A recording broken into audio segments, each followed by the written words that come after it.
Magandang umaga po sa inyong lahat. Magandang umaga rin po, Monsignor. Sa ating pong banal na pagdiriwang, tayo nagpupurit nagpapasalamat sa ating Panginoon sa lahat ng mga biyaya na pinagkaloob niya sa atin. Dalangin po natin ang ating mga kapatid na nag-aalay ng banal na misa para po sa kanilang intensyon, Rodolfo at Aida Estrella, Rainiel Santos. Sa mga diriwang na kanilang karawan, happy birthday, Grace Privado at Imelda de la Piedra. Hindi naman sa kagalingan ni Helen Privado, Edith Caras, Allen Torres. Sama rin natin sina Marino, Anchi, Mila Teo, Eric Mylene, Luz, Bobby, Jackie, Joel, Marisol, Christopher, nawa sila'y laging pagpalain ng ating Panginoon. Ang mga yumauna, panalangin natin para sa kanilang kapayapaan at buhay na walang hanggan. Monsignor Nocon, Anong Adaming Carlos, Father Dilberto Cruz, Chodolo, Mariatina, Mateo Lorenzo, Teresa Binco, Cabañas, Lourdelisa, Jacinto, Simplicio, Bernardo, Renaldo Santos, Rosa Jose, Alejandro Celestina, Eugenia Julita Antonia Birino, Father Ber, Father Rolly, Father Danny at Father Joe. Sa ngalan ng Ama at ng Anak at ng Espiritu Santo, Amen. ang biyaya ng ating Panginoong Jesucristo, ang pag-ibig ng Diyos, at ang liwanag ng Espiritu Santo, lagi nawang sumainyo. At sumairin. Upang tayo maging marapat, isipin po natin ang ating mga kasalanan, tayo po ay magsisi.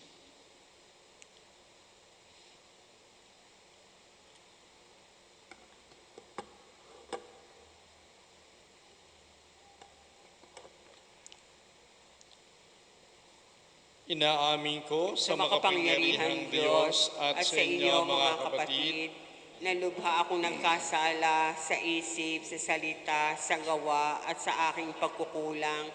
Kaya isinasamo ko sa mahal na Birheng Maria, sa lahat ng mga anghel at mga banal, at sa inyo mga kapatid, na ako'y ipanalangin sa Panginoong ating Diyos. kaawaan tayo ng makapangyarihang Diyos, patawarin tayo sa ating mga kasalanan, patnubayan tayo sa buhay na walang hanggan. Amen. Panginoon, kaawaan mo kami. Panginoon, kaawaan mo kami. Kristo, kaawaan mo kami. Kristo, kaawaan mo kami. Panginoon, kaawaan mo kami.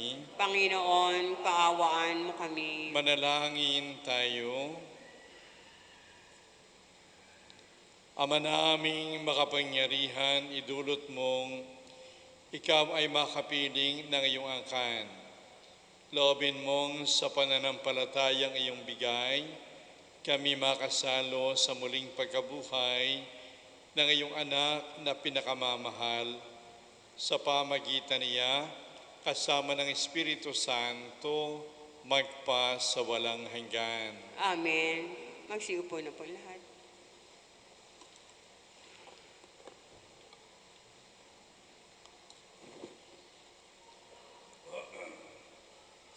Ang salita ng Diyos mula sa mga gawa ng mga apostol. Nagsimula ng araw na iyon ang isang mahigpit na pag-uusig laban sa simbahan sa Jerusalem.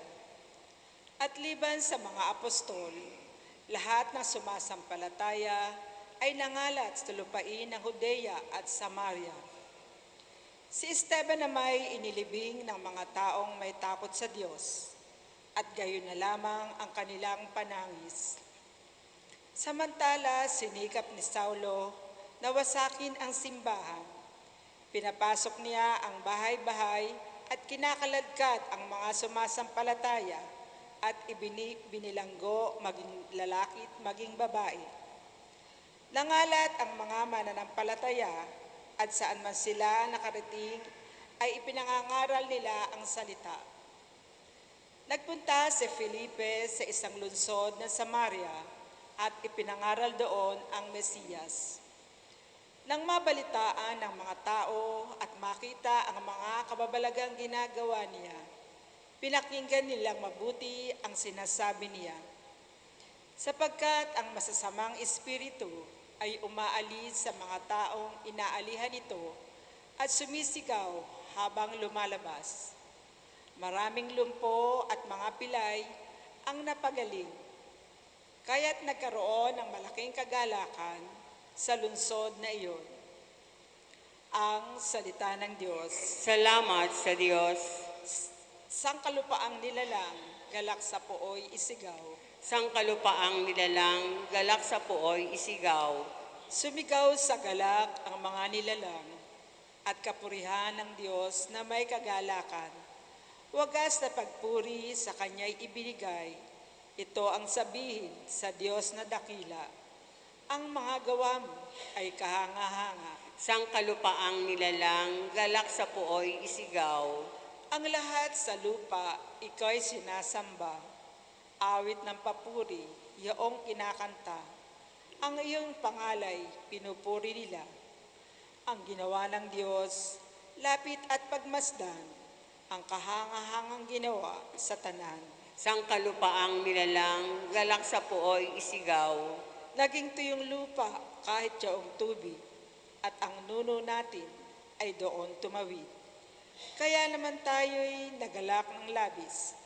Siya'y naghaharing, may lakas ang bisig. Sangkalupaang nilalang, galak sa pooy isigaw. Tatayo na po ang lahat.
Sumainyo ang Panginoon. At sumairin,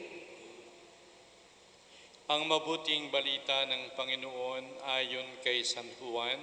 papuri sa iyo, Panginoon. Nang panahon iyon, sinabi ni Jesus sa mga tao, "Ako ang pagkain nagbibigay buhay. Ang lumalapit sa akin ay hindi magugutom, at ang nananalig sa akin ay hindi na mauuhaw kailanman. Ngunit sinabi ko na sa inyo, nakita na ninyo ako, gayon may hindi kayo nanalig sa akin. Lalapit sa akin ang lahat ng binibigay sa akin ng Ama.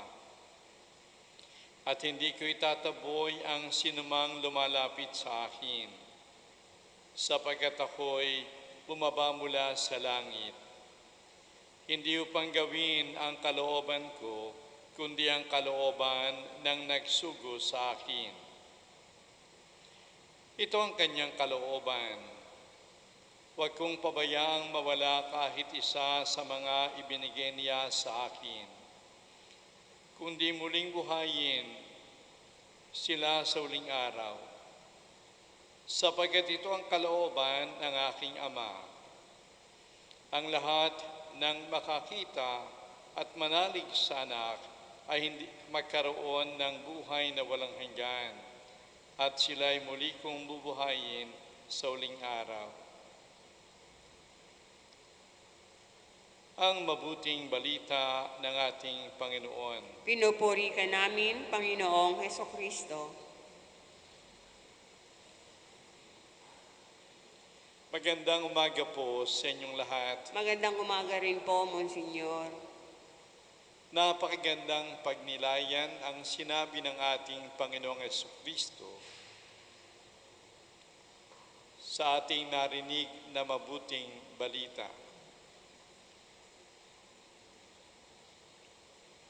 Na hindi niya pababayaang mapahamak ang sinumang ipinagkaloob sa kanya ng Ama.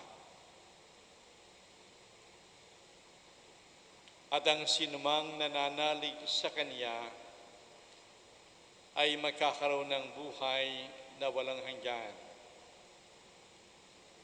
At sila'y muling bubuhayin sa uling araw. Tayo bilang mga Kristiyano, bilang mga Katoliko, masasabi natin sa pamagitan ng ating binyag,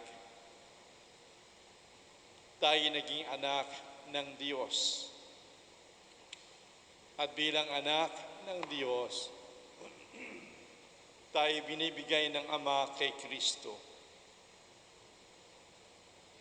At kung tayo binibigay ng Ama kay Kristo, hindi tayo pababayaan ni Kristong mawala.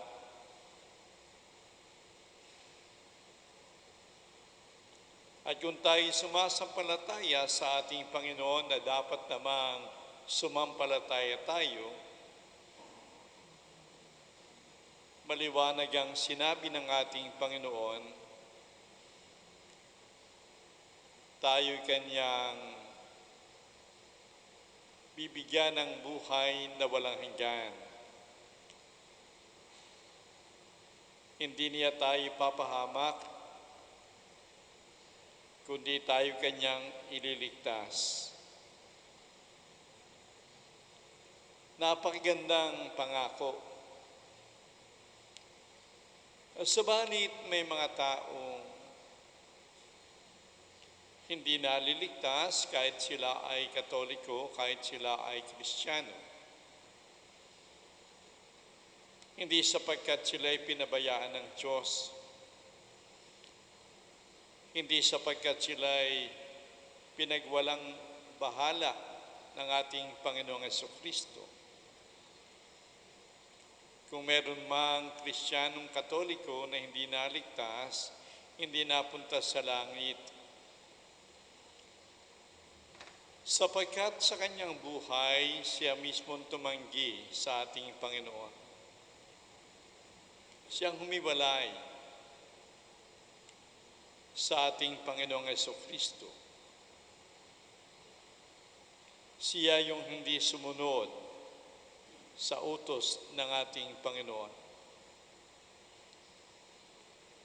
At ang bunga niyan ay kaparusahan. Maring sinasabi niya siya'y sumasampalataya, pero hindi naman niya pinakita ang pananampalataya sa diwa ng pag-ibig.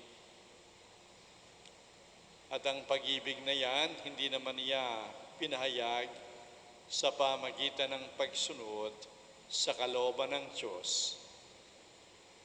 At sapagkat hindi niya ginawa yung kanyang dapat gawin, ito'y magbubunga sa kanya ng kapahamakan at ng parusa sa kabilang buhay.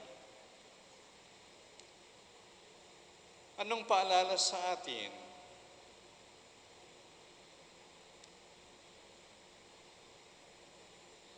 Ipahayag natin ang ating pananampalataya. Isabuhay natin ang pag-ibig natin sa Diyos at sa kapwa. At sundin natin ang lahat ng mga utos ng Diyos.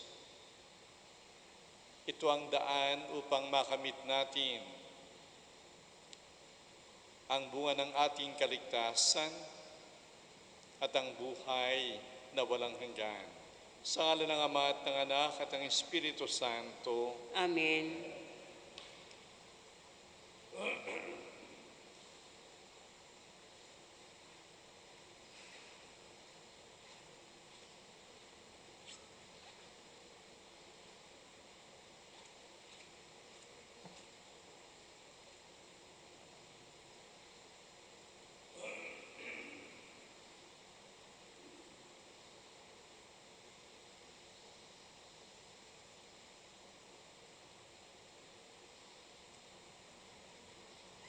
Tatayo na po lahat.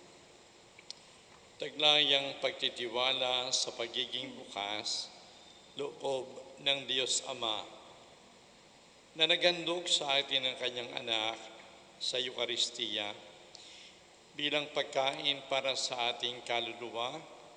Ilapit natin sa Kanya ang ating mga pangailangan.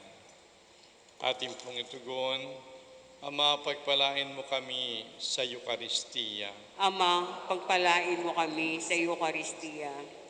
Ang mga pinuno ng simbahan naway magpatotoo kay Jesus na siyang tinapay ng buhay sa mundong nagugutom sa kahulugan. Manalangin tayo sa Panginoon. Ama, pagpalain mo kami sa Eukaristiya. Ang mga pinuno ng pamahalaan naway aktibong makisangkot sa paghahanap ng mga katugunan sa mga pangangailangan at kapakanan ng ating mahihirap na kapatid. Manalangin tayo sa Panginoon. Ama, pagpalain mo kami sa Eukaristiya. Ang mga nag-aakalang hindi nila kailangan ng Diyos sa kanilang buhay, naway maakit na tumanggap ng Eukaristiya. Manalangin tayo sa Panginoon. Ama, pagpalain mo kami sa Eukaristiya. Ang mga may sakit, naway maranasan ang mapagmahal na presensya ni Kristo sa kanilang pagtanggap sa Eukaristiya. Manalangin tayo sa Panginoon. Ama, pagpalain mo kami sa Eukaristiya. Ang mga yumaong tumanggap ng tinapay ng buhay, naway magkamit ng buhay na walang hanggan. Manalangin tayo sa Panginoon. Ama, pagpalain mo kami sa Eukaristiya. Ama naming nasa langit, gawin mo kaming tapat na nagpapasalamat para sa handog mong Eukaristiya na siyang nagbibigay ng pag-asa at kahulugan sa aming buhay. Iniling namin ito sa pamagitan ni Kristong aming Panginoon. Amen. Magsiupo na po.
Sanbutan, sapagkat sa iyong kabutihan, tinanggap namin ang tinapay na nialay sinigaling sa lupa.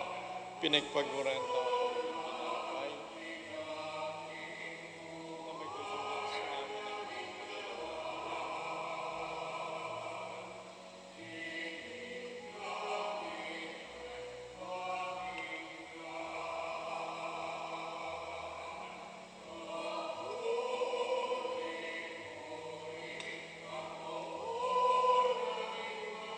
Kapuri-puri ka, Diyos, sa mga lumikha sa libutan, sapagkat sa iyong kabutihan, tinanggap namin ang tinapay na nialay sa iyo. Nagaling sa punong ubas, pinagpagurang tao, pamaginumin ng aming kaluluwa.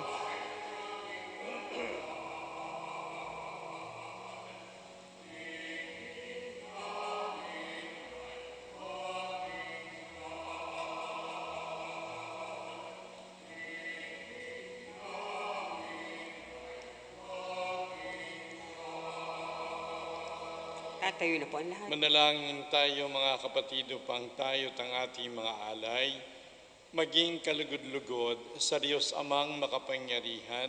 Tanggapin nawa ng Panginoon itong paghahain sa iyong mga kamay, sa kapurihan niya at karangalan, sa ating kapakinabangan at sa buong sambayanan niyang banal.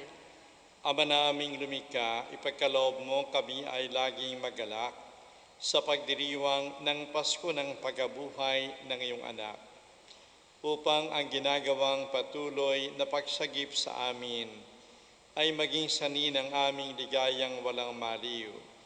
Sa pamagitan niya, kasama ng Espiritu Santo, magpas sa walang hanggan. Amen. Sumainyo ang Panginoon. At sumaiyo rin. Itaas sa Diyos ang inyong puso at diwa. Itinaas na namin sa Panginoon. Pasalamatan natin ang Panginoong ating Diyos. Marapat na siya ay pasalamatan.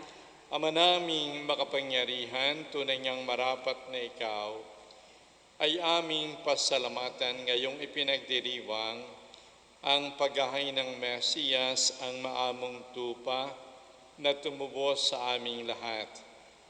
Ang katawan ng anak mong sa krus na bayubay ay handog ng pag-ibig na walang kapantay. Ito ang paghahain ganap mong kinalugdan, ito ang nilunggati ng dating pag-aalay. Ang buong sarili ng anak mong si Jesus ay inihain sa iyo upang kami matubos. Siyang dambana at paring naghahandog, siya pa rin ang tupang handog na binukod. Kaya kaysa ng mga anghel na nagsisiawit, nang papuri sa iyo ng walang humpay sa kalangitan, kami nagbubunyi sa iyong kadakilaan.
Ama naming banal, ikaw ang bukal ng tanang kabanalan, kaya sa pamagitan ng iyong Espiritu, gawin mong banal ang mga kaloob na ito upang para sa amin maging katawan at dugo ni Jesucristong aming Panginoon.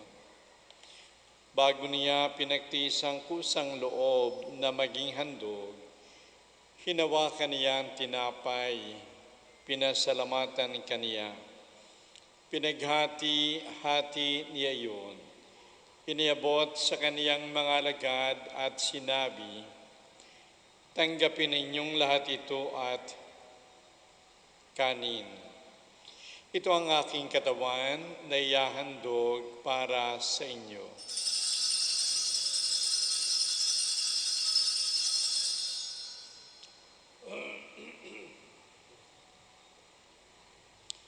Gayon din naman nang matapos ang hapunan, hinawakan niya ang kalis. Muli kaniyang pinasalamatan. Iniabot iyon sa kaniyang mga alagad at sinabi, "Tanggapin ninyong lahat ito at inumin.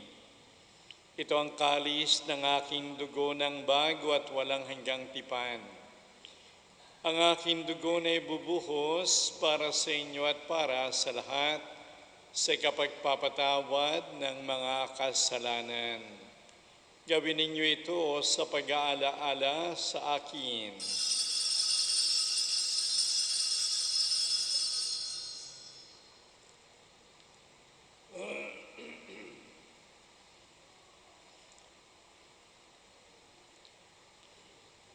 Ipagbuni natin ang misteryo ng pananampalataya.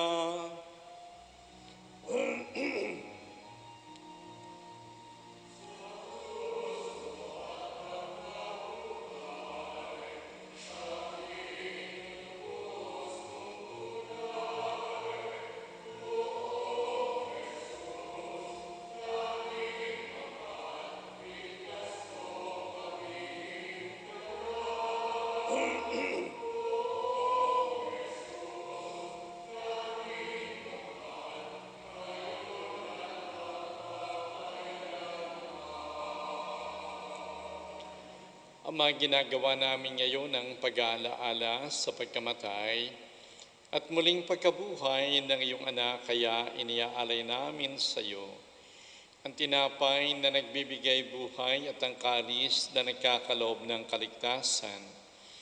Kami nagpapasalamat dahil kami yung minarapat na tumayo sa harap mo para maglingkod sa iyo.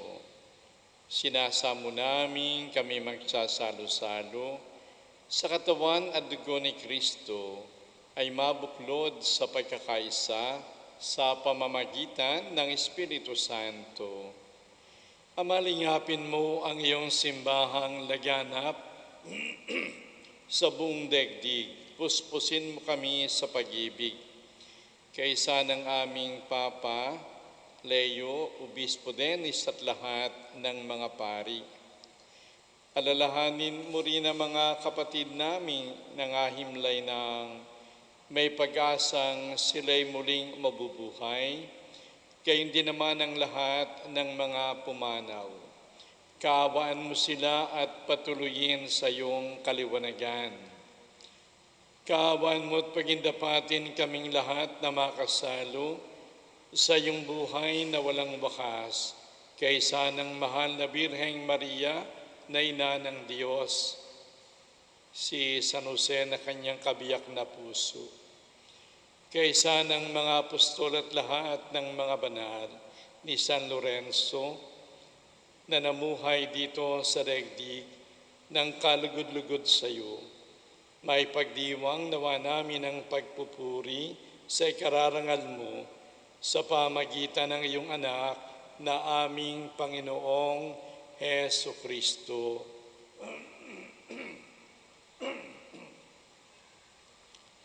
Sa pamagitan ni Kristo, kasama niya at sa Kaniya, ang lahat ng parangal at papuri ay sa iyo, Diyos Amang makapangyarihan, kasama ng Espiritu Santo, magpasawalang hanggan.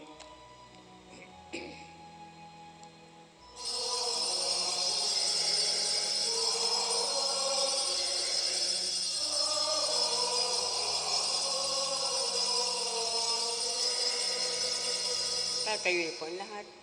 Bilang bayan ng Diyos at kanyang mga anak, awitin po natin, Ama namin.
Piniling namin kami adya sa lahat ng masama.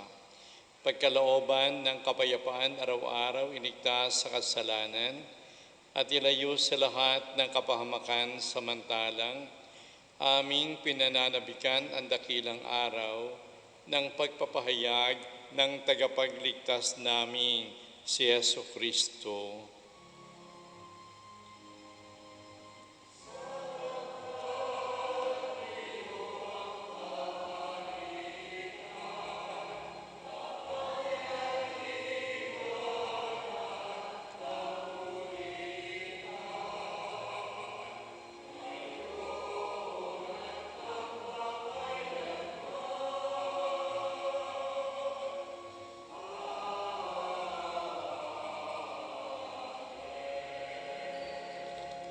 Panginoong Jesucristo, sinabi mo kapayapaan. Ang iniiwan ko sa inyo ang aking kapayapaan ang binibigay ko sa inyo. Tunghayan mo ang aming pananampalataya, huwag ang aming mga pagkakasala. Pagkalooban mo kami ng kapayapaan at pagkakaisa ayon sa iyong kalooban, kasama ng Espiritu Santo, magpa sa walang hanggan. Amen. Ang kapayapaan ng ating Panginoon, lagi nawang sumainyo. At sumaiyo rin. Magbigayan tayo ng kapayapaan sa isa't isa. Kordero ng Diyos na nag-aalis ng mga kasalanan ng sanlibutan, maawa ka sa amin. Kordero ng Diyos na nag-aalis ng mga kasalanan ng sanlibutan, maawa ka sa amin. Kordero ng Diyos na nag-aalis ng mga kasalanan ng sanlibutan, ipagkaloob mo sa amin ang kapayapaan.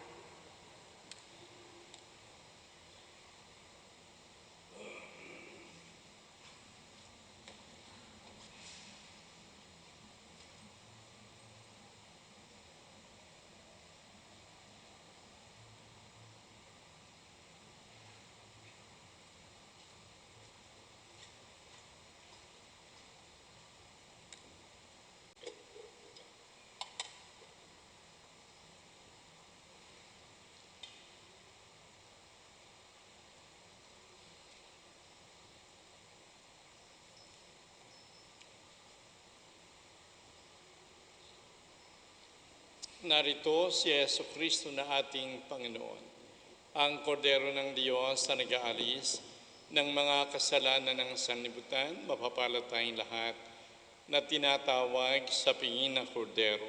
Panginoon, hindi ko karapat-dapat na magpatuloy sa iyo, ngunit sa isang salita mo lamang ay gagaling na ako.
Tatayo na po ang lahat. Manalangin tayo.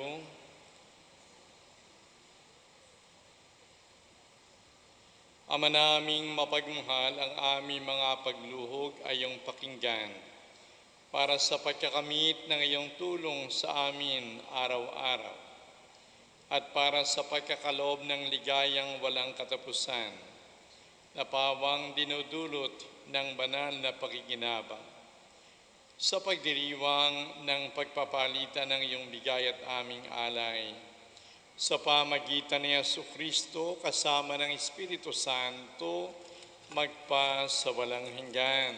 Amen. Mamaya po magkakaroon tayo ng Bible study, yung mga umaten po ng Bible study, alas 3:30 po ang simula ng ating Bible study. At yung lahat ng organisasyon, ang Saludes, Inanalagin Saklolo, CWL, Mother Butler, yung Fatima, Santo Rosario,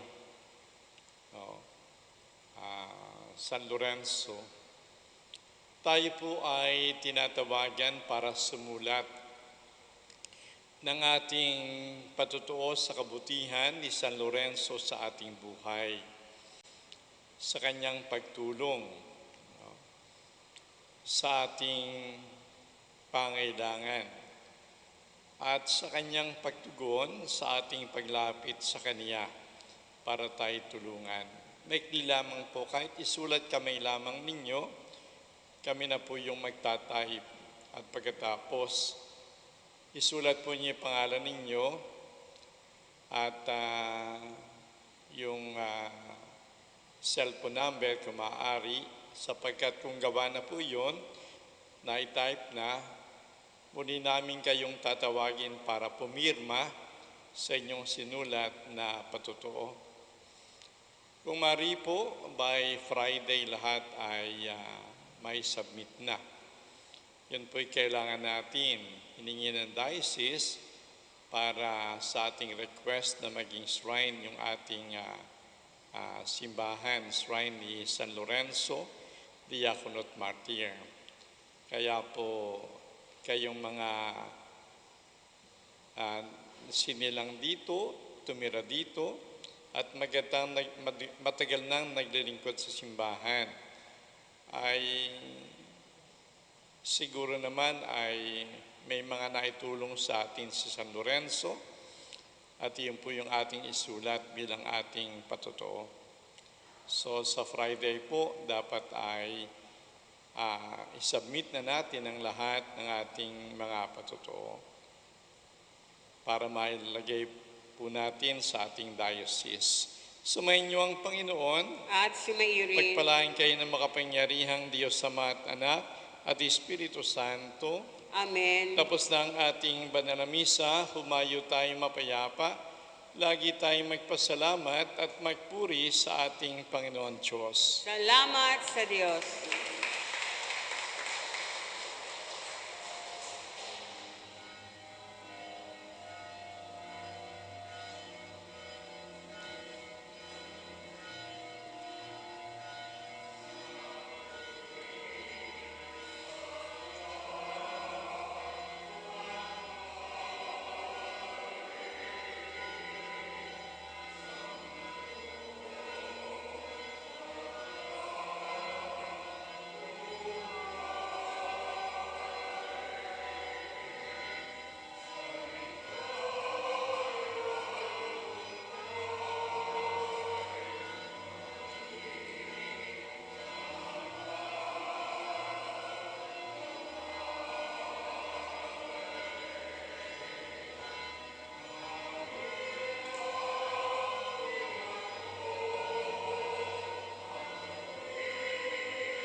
nalaganap ang dilim.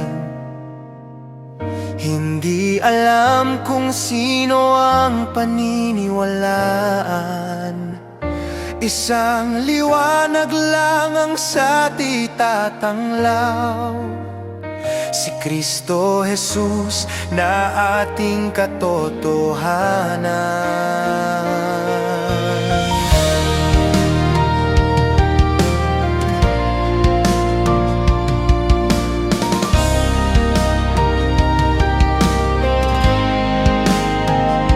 Ang Ebanghelyo ang sa ating ipinagkatiwala, upang isa puso tungo sa pagbabalik loob. Mula sa masama tayo ay tumalikod, bumangon at kay Jesus ay maglingkod. Umayo't ihayag ang mabuting balita ni Jesucristo ng buong katapatan. Sa salita at gawa ay may palaganap, pagbabago ng lahat ay maganap.